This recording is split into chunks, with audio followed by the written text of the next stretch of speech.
આજના મુખ્ય સમાચાર ક્યાં ક્યાં છે જાણવા માટે ટીવી જોવાની જરૂર નથી કે છાપું વાંચવાનું પણ કામ નથી. આ એક વિડીયો જોઈ લેશો તો આજના દિવસમાં કઈ કઈ ઘટનાઓ પરની બધી જ ખબર પડી જશે. શરૂઆત આપણે અમદાવાદથી કરીએ તો અમદાવાદની સિવિલ હોસ્પિટલનો એક વિડીયો વાયરલ થયો છે. એ જોઈને મને હવે વિચાર આવે છે કે હવે આપણે જો બીમાર પડી ગયા અને સાજું થવું છે તો ડૉક્ટર પાસે જવું કે ભૂવા પાસે જવું. કારણ કે અમદાવાદની સિવિલ હોસ્પિટલમાં એક ભૂવાએ એન્ટ્રી મારી અને આઈસીયુ વોર્ડમાં ગયા અને ત્યાં એક દર્દી હતા, તેની ઉપર કંઈ વિધિ કરી અને તેને સાજા કરી દીધા.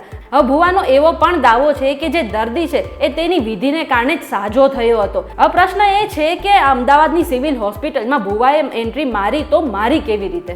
અમદાવાદના તંત્રને 3 તાલીની સલામી છે, કારણ કે એવું કામ કર્યું છે કે જેની વાહવાહી થવી જોઈએ. એક બ્રિજ બનાવ્યો છે જેનું જે કન્સ્ટ્રક્શન છે એ લગભગ 80 કરોડમાં બન્યું છે. હવે જ્યારે બ્રિજ બનાવ્યો ને તો બ્રિજ તો બની ગયો છે, 80% કામ પર પૂરું કરી નાખ્યું છે.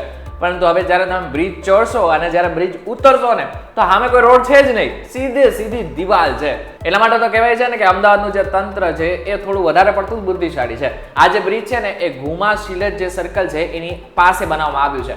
ત્યારે હવે આ બાબતને લઈને તમારું શું કહેવું છે?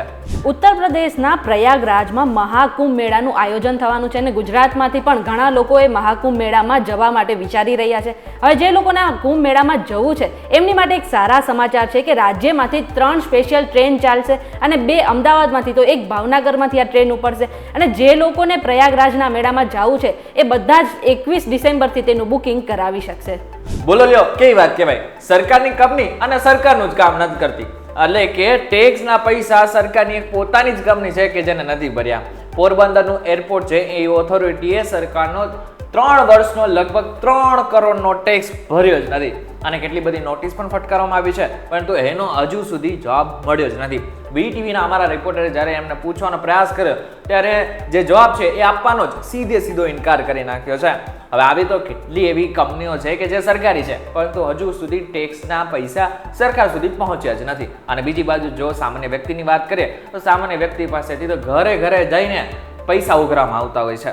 હવે ભારત અને પાકિસ્તાનના સંબંધો કેવા છે એ વિશે તો આપણે બધા જાણીએ છીએ, પણ જો ભૂલથી પણ કોઈ સરહદ પાર કરીને આ દેશમાંથી બીજા દેશમાં ચાલ્યું જાય તો જીવતું પાછું નથી આવતું. પણ એવું નથી. એક એવો કિસ્સો બન્યો છે કે 2022માં એક માછીમારની બોટ જે છે એ પાકિસ્તાનમાંથી ભારતની જળસીમા ક્રોસ કરીને આપણા ભારતમાં આવી ગઈ અને તેને મરીન પોલીસે પકડી લીધી હતી. તેની અંદર એક 14 વર્ષનો બાળક હતો જેને 2 વર્ષ સુધી રાજકોટના બાળ સુધાર ગૃહમાં રાખવામાં આવ્યો અને હવે 2.5 વર્ષે એ બાળકને ફરીથી પાકિસ્તાન મોકલી દેવામાં આવ્યો. અને બીજી તરફ એવું થયું કે હમીદા બાનુ નામની એક મહિલા હતી, તે 22 વર્ષે પાકિસ્તાનથી ભારત તેના ઘરે પાછી ફરી હતી.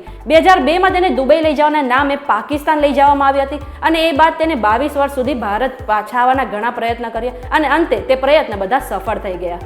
તમે અત્યાર સુધી વૈષ્ણોદેવી ક્યારે ગયા છો? અને જો ગયા હશો તો ચોક્કસથી તમને ખબર હશે કે પર્વત ઉપર માં બિરાજે છે. હવે ત્યાં જવા માટે પણ તમારે સરળ રસ્તો નથી, એ ડુંગર ચડવો પડે છે. પરંતુ હવે આગળના સમયમાં તમારે ડુંગર નહીં ચડવો પડે, કારણ કે રોપવેની વ્યવસ્થા ટૂંક સમયની અંદર જ શરૂ કરવામાં આવી રહી છે. કારણ કે આ જે પ્રોજેક્ટ છે એને ટૂંક સમયની અંદર મંજૂરી પણ મળી જશે અને મંજૂરી મળ્યા બાદ આનું કામ પણ શરૂ કરી નાખવામાં આવશે. પરંતુ અહીં એક અડચણ પણ આવી ગઈ છે, કારણ કે જે ડુંગર પરના જેટલા પણ સ્થાનિક વેપારી છે એમને થોડી તકલીફ પડી રહી છે, કારણ કે એમને એવું લાગી રહ્યું છે કે આગળના સમયમાં જો આ રોપવે બની જશે તો લોકો માત્ર રોપવેનો સહારો લેશે અને જે પગપાળા જેટલા પણ લોકો જાય છે એની સંખ્યામાં ઘટાડો થઈ જશે. આથી વેપારીઓની જે ઇન્કમ છે, આવક છે એ ઓછી થઈ જશે. અને નાની વાત પર બાજાબાજી અને મારામારીને એકબીજાને ગાળો આપવા જેવી ઘટના તમને ભારતમાં જ જોવા મળશે એવું તમે વિચારી રહ્યા છો તો એવું ખોટું છે. અમેરિકાના શિકાગોમાંથી પણ એક એવી ઘટના સામે આવી છે. અમેરિકાના શિકાગો એરપોર્ટ પરથી 2 લોકો વચ્ચે જોરદાર મારામારી થઈ હતી અને એવું કહેવાય રહ્યું છે કે એ પણ નજીવી એવી બાબત ઉપર અને એનો વિડીયો પણ વાયરલ થયો છે. જો કે આ મારામારીની પાછળની જે ઘટના હતી તે શું છે તેના વિશે હજુ ખુલાસો થયો નથી, પણ મારું એવું કહેવું છે કે દુનિયાના દરેક ખૂણે માણસો સરખા જ હોય છે. હવે એક સારા સમાચાર, એક પોઝિટિવ સમાચાર. હવે કોઈને કેન્સર થશે ને તો એમની સારવાર પણ શક્ય છે. એટલે આગળના સમયમાં ભવિષ્યમાં કોઈને કેન્સર થયું તેનું મૃત્યુ નહીં થાય, કારણ કે એક દવા વેક્સિન શોધાઈ ચૂકી છે જે રશિયામાં શોધાઈ છે. રશિયાના રાષ્ટ્રપતિ પુતિને જ આની જાહેરાત કરી છે. mRNA દ્વારા આ ટેકનોલોજી જે છે એ નવી ટેકનોલોજી છે જેના દ્વારા જ આ વેક્સિન વિકસાવવામાં આવી છે. મહત્વની વાત તો એ છે કે આ વેક્સિન કેવી રીતના કામ કરશે, એટલે કે જે કેન્સરના દર્દીઓને કીમોથેરાપી કામ નથી કરતી એને આ વેક્સિન આપવામાં આવશે. એનાથી તે સાજો પણ થઈ જશે અને મૃત્યુનો દર પણ ઘટી જશે. છે ને મજાની વાત? ઇન્ડિયા અને ઓસ્ટ્રેલિયા વચ્ચે બોર્ડર ગાવસ્કર ટ્રોફીની મેચ ચાલી રહી છે, એ તો આપણે બધાને ખબર જ છે. એ મેચનો આજે 5મો દિવસ હતો, એટલે કે જે ત્રીજી ટેસ્ટ મેચ છે એનો 5મો દિવસ હતો અને જે મેચ છે એ ડ્રો થઈ ગઈ છે. એ પહેલાં ઓસ્ટ્રેલિયાએ પહેલી ઇનિંગમાં 445 રન બનાવ્યા હતા, તેની સામે ટીમ ઇન્ડિયા 260 જ રન બનાવી શકી હતી. પણ આજે 5મા દિવસે ભારે વરસાદને કારણે આ મેચને ડ્રો કરી નાખવામાં આવ્યો હતો. આટલું જ નહીં, ટીમ ઇન્ડિયા માટે એક ખરાબ સમાચાર એ સામે આવ્યા છે કે જે આર અશ્વિન છે, જે ઓલરાઉન્ડર છે, તેને ઇન્ટરનેશનલ ક્રિકેટમાંથી નિવૃત્તિ લઈ લીધી છે. એટલે કે હવે આર અશ્વિન ઇન્ટરનેશનલ ક્રિકેટમાં રમતા નહીં જોવા મળે. હવે તમને એ ઘટના યાદ હશે કે જ્યારે પુષ્પા 2 નું સ્ક્રીનિંગ હતું અને હૈદરાબાદમાં કેવી ભાગદોડ મચી હતી, જેમાં એક મહિલાનું મોત થઈ ગયું હતું. પરંતુ એની સાથે સાથે 9 વર્ષનો શ્રીતેજ પણ ઘાયલ થયો હતો.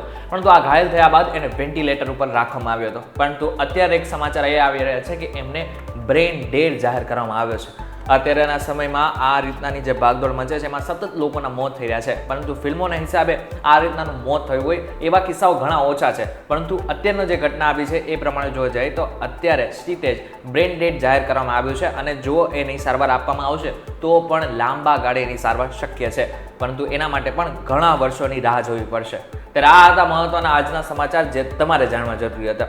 આ વિડીયોને પસંદ આવે ને તો તમારા વોટ્સઅપના ગ્રુપમાં શેર કરવાનું ભૂલશો નહીં. આવા જ ઇન્ફોર્મેટિવ વિડીયોઝ માટે VTVGujarati.com ની અમારી ચેનલને એકવાર સબસ્ક્રાઇબ કરી નાખજો. અમારે એક વોટ્સઅપ ગ્રુપ પણ છે કે જેની લિંક મેં ડિસ્ક્રિપ્શનમાં આપેલી છે, ત્યાંથી તમે ડાયરેક્ટ એને જોઈન પણ કરી શકશો. ફરી મળીશું એક નવા વિડીયો સાથે, એક નવા કોન્સેપ્ટ સાથે. ત્યાં સુધી મને રજા આપો. નમસ્કાર.